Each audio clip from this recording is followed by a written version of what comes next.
ಮಾಡಿದ್ದು ಮೊಬೈಲು, ಬಂದಿದ್ದು ಮಾತ್ರ ಟೈಲ್ಸ್ ಪೀಸು. ಬಾಕ್ಸ್ ಓಪನ್ ಮಾಡಿದಂತಹ ಬೆಂಗಳೂರಿನ ವ್ಯಕ್ತಿಗೆ ಶಾಕ್ ಎದುರಾಗಿದೆ. ಡೆಲಿವರಿ ಸ್ಕ್ಯಾಮ್ಗೆ ಶಾಕ್ ಆಗಿದ್ದಾರೆ software engineer. Costly mobile book ಮಾಡಿದ್ದವನಿಗೆ ಬಂದಿದ್ದು ಟೈಲ್ ಪೀಸು.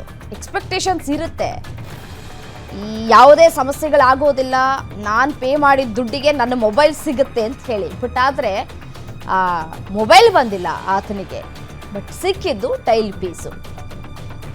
ಬಾಕ್ಸ್ನಲ್ಲಿ ಇದ್ದಂತಹ ಟೈಲ್ಸ್ ನೋಡಿ ಎಂಜಿನಿಯರ್ ದಂಗಾಗಿ ಹೋಗ್ಬಿಟ್ಟಿದ್ದಾರೆ. ಬಾಕ್ಸ್ ಓಪನ್ ವಿಡಿಯೋ ಕೂಡ ಮಾಡ್ಕೊಂಡಿದ್ದಂತಹ ಪ್ರೇಮಾನಂದ್ ಅಮೆಜಾನ್ ಆ್ಯಪ್ನಲ್ಲಿ ಸ್ಯಾಮ್ಸಂಗ್ ಝೆಡ್ ಫೋಲ್ಡ್ ಮೊಬೈಲ್ ಅನ್ನ ಆರ್ಡರ್ ಮಾಡಿದ್ದಾರೆ.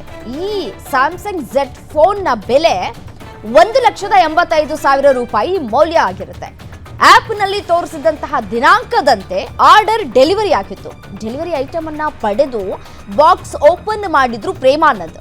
1,85,000 ಮೊಬೈಲ್ ಬದಲು ಇದ್ದಿದ್ದು ಟೈಲ್ಸ್ ಪೀಸು. ಮೊದಲೇ ಸಂಪೂರ್ಣ ಹಣ ಪಾವತಿ ಮಾಡಿದ್ರು ಪ್ರೇಮಾನಂದ್. ಡೆಲಿವರಿ ಬಾಯ್ಗೆ ಕರೆ ಮಾಡಿದ್ರೆ ನೋ ರೆಸ್ಪಾನ್ಸ್. ಕೊನೆಗೆ NCRP ಪೋರ್ಟಲ್ನಲ್ಲಿ ದೂರನ್ನ ಕೊಟ್ಟಿದ್ದಾರೆ. ಆ ಬಳಿಕ ಕುಮಾರಸ್ವಾಮಿ ಲೇಔಟ್ನಲ್ಲಿ ಈ ಕುಮಾರಸ್ವಾಮಿ ಲೇಔಟ್ ಠಾಣೆಯಲ್ಲಿ ದೂರು ಕೂಡ ದಾಖಲು ಮಾಡಿದ್ದಾರೆ. ಅದಕ್ಕೆ ಹೇಳೋದು, ನಾವು ನಮ್ಮ ಬಜೆಟ್ ಏನು ನಾವು ಮೊಬೈಲನ್ನು ತೆಗೆದುಕೊಳ್ತಾ ಇದ್ದೀವೋ ಅಥವಾ ಬೇರೆ ಯಾವುದೇ ಒಂದು ವಸ್ತು ಖರೀದಿ ಮಾಡ್ತಾ ಇದ್ದೀವೋ ಆನ್ಲೈನಲ್ಲಿ ಅಂತಂದರೆ ಯೋಚನೆ ಮಾಡಬೇಕು. ಅಲ್ಲ, ಅವರು ಬಾಕ್ಸ್ ತೆಗೆದುಕೊಂಡಂತಹ ಸಂದರ್ಭದಲ್ಲೇ ಅವ್ರು ಪ್ರಶ್ನೆ ಮಾಡ್ಬೋದಾಗಿತ್ತು, ಏನು ಇಷ್ಟು ದೊಡ್ಡದಾಗಿದೆ ಬಾಕ್ಸು ಅಂತ ಹೇಳಿ. ಆ ಬಾಕ್ಸ್ ನೋಡಿನೇ ಅವರಿಗೆ ಅನುಮಾನ ಬಂದಿದ್ದೇ ತಡ. ಅವರು ಬಾಕ್ಸ್ ಓಪನ್ ಮಾಡೋದಕ್ಕೂ ಮುಂಚೆನೇ ವಿಡಿಯೋ ಮಾಡ್ಕೊಂಡಿದ್ದಾರೆ. ಸಾಮಾನ್ಯವಾಗಿರುತ್ತೆ, ಯಾವುದೇ ಹೊಸ ಮೊಬೈಲನ್ನು ಖರೀದಿ ಮಾಡಿದಂತಹ ಸಂದರ್ಭದಲ್ಲಿ ಅದನ್ನು ಓಪನ್ ಮಾಡುವಂತಹ ಸಂದರ್ಭದಲ್ಲಿ ವಿಡಿಯೋ ಮಾಡ್ಕೊಳ್ತಾರೆ. ಇದೇ ರೀತಿಯಾಗಿ ಅವರು ಕೂಡ ವಿಡಿಯೋ ಮಾಡ್ಕೊಂಡಿದ್ದಾರೆ. ಆ ವಿಡಿಯೋ ಮಾಡಿಕೊಂಡು ಅದನ್ನು ಓಪನ್ ಮಾಡುವಂತಹ ಸಂದರ್ಭದಲ್ಲಿ ಅವ್ರಿಗೆ ಅಲ್ಲಿ ಸಿಕ್ಕಿದ್ದು ಟೈಲ್ಸ್ ಪೀಸ್ ನೋಡಿ ಯಾವ ರೀತಿಯಾಗಿದೆ ಅಂತ ಹೇಳಿ. 1,85,000 ರೂಪಾಯಿ ಬೆಲೆ ಬಾಳುವಂತಹ ಟೈಲ್ಸ್ ಪೀಸ್. ಅದಕ್ಕೆ ಹೇಳೋದು, ಸಾಮಾನ್ಯವಾಗಿ ನಾವು ಏನಾದರೂ ಬಹಳ ದೊಡ್ಡ ಅಮೌಂಟಿಂದ ಖರೀದಿ ಮಾಡಬೇಕು ಅಂತಂದರೆ ಶಾಪಿಗೆ ಹೋಗಿ ಅಲ್ಲಿಗೂ ಇಲ್ಲಿಗೂ ಹಾರ್ಡ್ಲಿ ಒಂದು 500 ರೂಪಾಯಿ 1,000 ರೂಪಾಯಿ ಅಷ್ಟೇ ವ್ಯತ್ಯಾಸ ಇರುತ್ತೆ. ಅಷ್ಟು ದೊಡ್ಡದಾಗಿ ನಾವು ಹಣ ಕೊಟ್ಟು ಮೊಬೈಲ್ ಬರುತ್ತೆ ಅಂತ ಎಕ್ಸ್ಪೆಕ್ಟ್ ಮಾಡಿದ್ರೆ ಸಿಕ್ಕಿದ್ದು ಮಾತ್ರ 1,85,000 ರೂಪಾಯಿ ಟೈಲ್ಸ್ ಪೀಸ್ ಸಿಕ್ಕಿದೆ. ಸೊ ಡೆಲಿವರಿ ಕೊಟ್ಟಂತಹ ಬಾಯ್ಗೆ ಕರೆ ಮಾಡಿದ್ರೆ ಆತ ರೆಸ್ಪಾಂಡ್ ಮಾಡ್ತಾ ಇಲ್ಲ.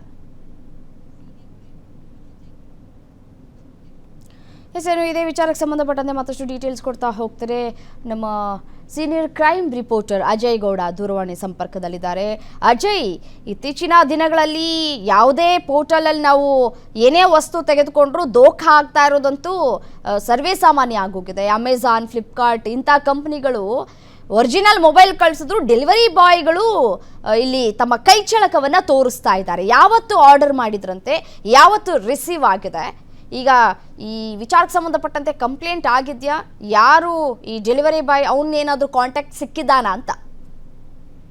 ರಮ್ಯಾ, ಏನು ಸಾಫ್ಟ್ವೇರ್ ಇಂಜಿನಿಯರ್ ಒಬ್ರು ಪ್ರೇಮಾನಂದ್ ಅಂತ ಹೇಳಿ ಕಳೆದ 19ನೇ ತಾರೀಕು ಕೂಡ ಅವರು ಒಂದು ಅಮೆಜಾನ್ ಮೂಲಕ ಆಪ್ ನಲ್ಲಿ ಕೂಡ 1,85,000 ಮೌಲ್ಯದ ಸ್ಯಾಮ್ಸಂಗ್ ಝೆಡ್ ಫೋಲ್ಡ್ ಏನ್ ಆರ್ಡರ್ ಅನ್ನ ಮಾಡಿರ್ತಾರೆ. ಆ ಒಂದು ಮೊಬೈಲ್ಗಾಗಿ ಕೂಡ ಕಾಯ್ತಾ ಇರ್ತಾರೆ. ಆದ್ರೆ ನಿಗದಿತ ಒಂದು ಟೈಮ್ ನಲ್ಲಿ ಕೂಡ ಡೆಲಿವರಿ ಕೂಡ ಆಗಿರುತ್ತೆ. ಆದ್ರೆ ಯಾವಾಗ ಒಂದು ಬಾಕ್ಸ್ ನ ಓಪನ್ ಮಾಡುವಂತ ಸಂದರ್ಭದಲ್ಲಿ ಅವರು ಕೂಡ ಮುಂಜಾಗೃತವಾಗಿ ಯಾವ್ದಕ್ಕೂ ಇರ್ಲಿ ಅಂತ ಹೇಳಿ ಒಂದು ವಿಡಿಯೋವನ್ನು ಕೂಡ ಮಾಡ್ಕೊಂಡಿರ್ತಾರೆ. ಆ ವಿಡಿಯೋವನ್ನ ಮಾಡಿದಂತ ಸಂದರ್ಭದಲ್ಲಿ ಬಾಕ್ಸ್ ಡೆಲಿವರಿ ಆದಂತ ಸಂದರ್ಭದಲ್ಲೂ ಕೂಡ ಆ ವಿಡಿಯೋವನ್ನ ಮಾಡಿರ್ತಾರೆ. ಆ ಬಾಕ್ಸ್ ಓಪನ್ ಮಾಡ್ಬೇಕಾದ್ರೆ ಹಂತವಾಗಿ ಓಪನ್ ಮಾಡಿದಾಗ ಅಲ್ಲಿ ಟೈಲ್ಸ್ ಪೀಸ್ ಸಿಕ್ಕಿರುತ್ತೆ. ಯಾಕಂದ್ರೆ ಅಷ್ಟು ಕಾಸ್ಟ್ಲಿ ಮೊಬೈಲ್ ಅನ್ನ ಅಮೆಜಾನ್ ಆಪ್ ನಲ್ಲಿ ಬುಕ್ ಮಾಡೋದಿರ್ತಾರೆ. ಅದು 1,85,000 ಮೌಲ್ಯದ ಮೊಬೈಲ್ ಅದು. ಆದ್ರೆ ಡೆಲಿವರಿ ಮಾಡುವಂತ ವ್ಯಕ್ತಿ ಏನಿದ್ದಾನೆ ಆತ ಡೆಲಿವರಿಯನ್ನ ಮಾಡಿ OTP ಪಡ್ಕೊಂಡು ಹೋಗಿರ್ತಾನೆ. ಆದ್ರೆ ಈತ ಕೊಟ್ಟಿರುವಂತ ಮೊಬೈಲ್ ಆರ್ಡರ್ ಏನಿರುತ್ತೆ ಅದ್ರ ಬದಲಾಗಿ ಒಂದು ಟೈಲ್ಸ್ ಪೀಸ್ ಅನ್ನ ಇಟ್ಬಿಟ್ಟು ಆ ಒಂದು ವಂಚನೆಯನ್ನ ಮಾಡಿರುವಂತದ್ದು. ಹೀಗಾಗಿ ಪ್ರೇಮಾನಂದ್ ಏನಿದ್ರೆ ಅವರು ಈಗಾಗಲೇ NCR ಅನ್ನು ಕೂಡ ದಾಖಲಿಸಿದ್ರು. ನಂತರ ಕುಮಾರಸ್ವಾಮಿ ಲೇಔಟ್ ಪೊಲೀಸ್ ಠಾಣೆಗೆ ಹೋಗಿ ದೂರನ್ನು ಕೂಡ ಕೊಟ್ಟಿದ್ದಾರೆ. ಜೊತೆಗೆ ಆಪ್ ನಲ್ಲಿ ಒಂದು ಆರ್ಡರ್ ಮಾಡಿದಂತ ಡೆಲಿವರಿ ಬಾಯ್ ಏನಿದ್ದಾನೆ ಆತ ಬಂದಂತ ಸಂದರ್ಭದಲ್ಲಿ ಆತನ ಮೊಬೈಲ್ಗೂ ಕೂಡ ಕರೆ ಮಾಡಿದಾಗ ಆತ ರೆಸ್ಪಾನ್ಸ್ ಅನ್ನ ಮಾಡೋದಿಲ್ಲ.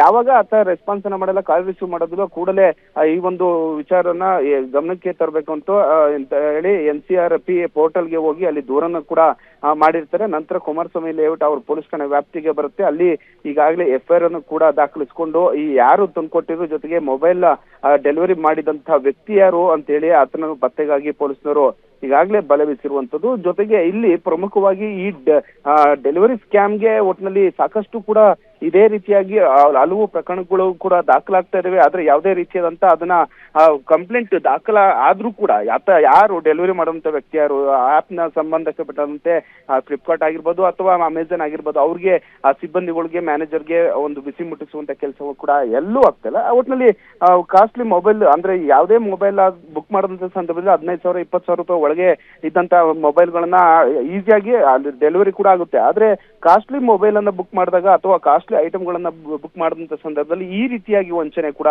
ಸಾಕಷ್ಟು ಬೆಂಗಳೂರಿನಲ್ಲಿ ದಾಖಲಾಗ್ತಾ ಇದಾವೆ. ರಮ್ಯಾ, ಓಕೆ, ಥ್ಯಾಂಕ್ ಯು ತಮ್ಮೆಲ್ಲ ಮಾಹಿತಿಗಾಗಿ ಅಜಯ್.